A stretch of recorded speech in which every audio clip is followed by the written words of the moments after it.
Hey, Pastor Dave here. I had a question put to me, and it dealt with using the Hebrew name for God, which is Yahweh. Is that a problem? Is it okay to do? And the answer is, well, yeah, sure, no problem. Um, I do it often myself, especially in regard to the Old Testament. But if one doesn't use the Hebrew name for God, that's okay too. We see that, by the way, in the New Testament. New Testament never uses the term Yahweh for God. As a matter of fact, when we see the Old Testament quoted in the New Testament, they will replace Yahweh with the word in Greek Kyrios, which means Lord.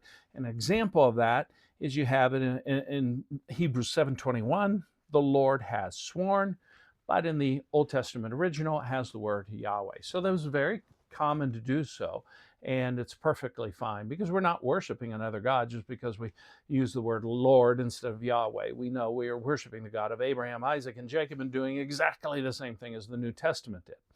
And what about the Hebrew name for other biblical people? Some Christians would like to do that and do it, and that's perfectly fine. Makes sense, by the way, if you're a Jewish Christian in Israel, a Messianic Jew.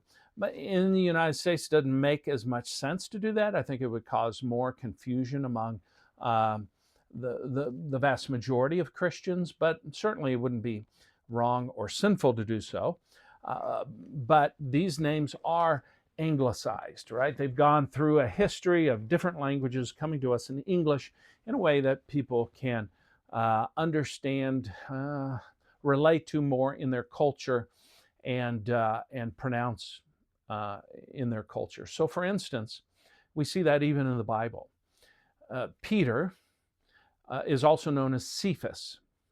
Peter is from the Greek, it means rock. Cephas is from Aramaic, and it means rock.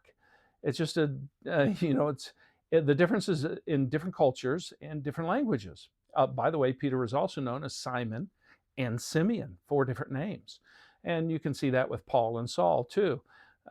Two different names. Paul, based on the Greek, the way you would say his name in Greek, and Saul is from the Hebrew. So this is not a problem at all.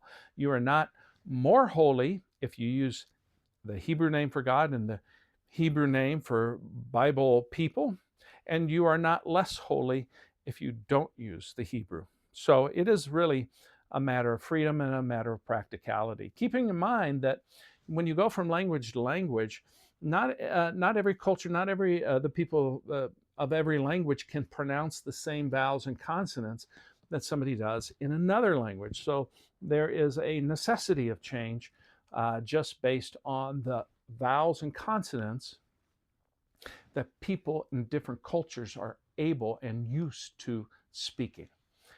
Give you an example of that. Think of JFK, Kennedy. Ich bin ein Berliner. I am a Berliner. And the ich there, ich.